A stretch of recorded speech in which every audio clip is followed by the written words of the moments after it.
Bon, alors vous allez me dire que George Bush avait imaginé, à l'époque de la guerre froide, une couverture satellite qui était capable d'arrêter absolument tous les missiles lancés par les Russes vers les États-Unis, et qu'il avait modestement et simplement appelé ce projet Star Wars. Oui, et qu'on s'est rendu compte après qu'en fait c'était du pipeau, c'était tout simplement de la com, d'accord. Bon, ok, c'est vrai. Je peux pas m'empêcher de rigoler quand j'y pense, parce qu'en fait, il faut dire que les types à l'époque ont commencé à mal recevoir Star Wars en disant non mais voilà, c'est pas de la science-fiction, où est passée la science, où est le côté littéraire, non, il nous a fait une espèce de truc là, épopée, épique, chevalier bas du front, avec des sortes de fer à bras en guise de héros et tout ça, donc non et tout ça, mais la littérature de science-fiction de l'époque. Notre valeureux héros blond tire de sa ceinture son rayon de la mort portatif et perce sans pitié d'un éclat de rubis le crâne difforme de l'homme arachné, qui s'écroule alors aux pieds de la jeune cosmonaute dévêtue, qui s'évanouit. Le capitaine esquisse un sourire à la vue de ce corps offert et de ses sens innocents, et la porte intérieure du vaisseau coupole, nimbé d'or et de poussière grise. Il a bien mérité une bière de Mars. Oui, moi aussi je lisais Jack Vance. N'empêche, si on devait résumer Star Wars à un seul truc, au final, un seul, d'accord, ce serait quand même l'étoile de la mort. L'attaque de l'étoile de la mort. C'est une scène rapide, nerveuse, avec des millions d'explosions, plein de morts, des gros enjeux. Hein. Celui des deux camps qui gagne va totalement anéantir l'autre. Donc là, et c'est extrêmement violent, rapide, dynamique. Voilà, il y a une urgence, c'est énorme. Les duels au sabre laser, c'est bien, mais je veux dire, on a vu ça ailleurs. L'attaque de l'étoile de la mort, je veux dire, ça n'a jamais été fait avant dans aucun autre film. Et depuis, bah, à part l'imiter, ils n'ont rien fait d'approchant. Donc bon, voilà. Alors pour parler de cette séquence, en fait, je voudrais invoquer un personnage que certains ont voulu réduire un petit peu à une vision comme ça, un peu sexualisée du monde, mais qui ne se borne pas à ça. Sigmund Freud, s'il te plaît, surprends-nous. Oui, merci. Alors pour commencer, prenons plutôt un parti pris enfantin. Un truc très consensuel et familial, pas orienté du tout. Savez-vous comment on fait les bébés? Ah, vous pensez savoir du moins. Alors la plupart du temps, voilà ce qu'on entend dire. Dans le ventre de la maman, il y a un ovule qui est là, qui attend patiemment. Un ovule, c'est un truc tout rond, avec un petit trou dans un coin. Du coup, le papa, il envoie une flopée de spermatozoïdes qui se livrent alors une course acharnée. Oui, parce qu'un seul d'entre eux pourra planter sa graine dans l'ovule. Les autres mourront en chemin. Ça ne vous rappelle rien? La putain de séquence d'attaque de l'étoile noire est l'exacte illustration de ça. Et rappelez-vous l'explosion à la fin. C'est pas genre une explosion négative toute calcinée. Non, non, non. C'est une magnifique explosion qui fait une onde en forme d'anneau et qui envoie des étincelles dans tous les sens. C'est un orgasme. D'accord? Le geste du summer. Un acte de création. Les chasseurs X là, remarquez quand ils s'approchent de l'étoile noire comment ils entr'ouvrent délicatement leurs ailes. Hein? C'est pas suggestif ça? Eh bien vous savez quoi? Les spermatozoïdes quand ils s'approchent de l'ovule ils font pareil, ils se transforment. Et oui, en fait, il nous ressort la mémoire atavique de ce qu'il a vécu ou croit avoir vécu à l'état de spermatozoïde. C'est ça la séquence de l'attaque de l'étoile noire. Et je ne vous parle même pas de la forme phallique des vaisseaux des rebelles et de celle en forme de coccyx des méchants.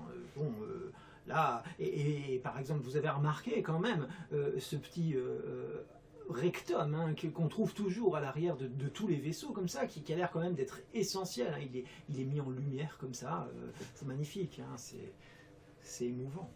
Oui, oui, ok, d'accord, Sigmund, ok, on a compris, c'est bon, d'accord, j'aurais pas dû l'inviter, c'était une fausse bonne idée, ok.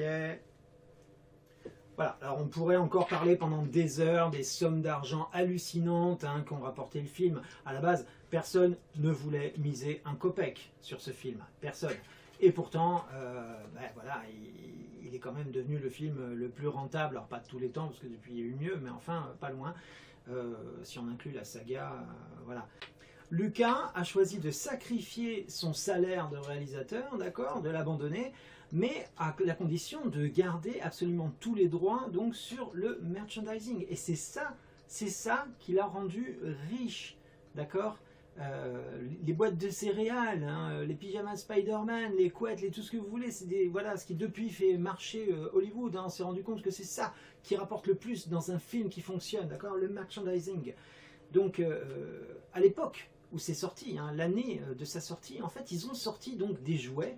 Jusque-là, les jouets tirés de films, ça ne se vendait pas énormément, hein. Mais alors figurez-vous que j'ai eu ça à Noël. Mais oui, alors ma mère avait fait une super affaire. Elle avait acheté genre toutes les figurines qui étaient sorties. Ils n'en avaient pas encore beaucoup, mais disons, je sais pas, une quinzaine. D'accord. Et elle les avait réunies dans une énorme boîte, quoi. Alors, vraiment le cadeau de fou à Noël, hein. J'ai ouvert la boîte comme ça. Bon, je dois dire, j'étais un peu déçu, ouais, parce que ce que vous ne savez pas, c'est que les boîtes étaient vides.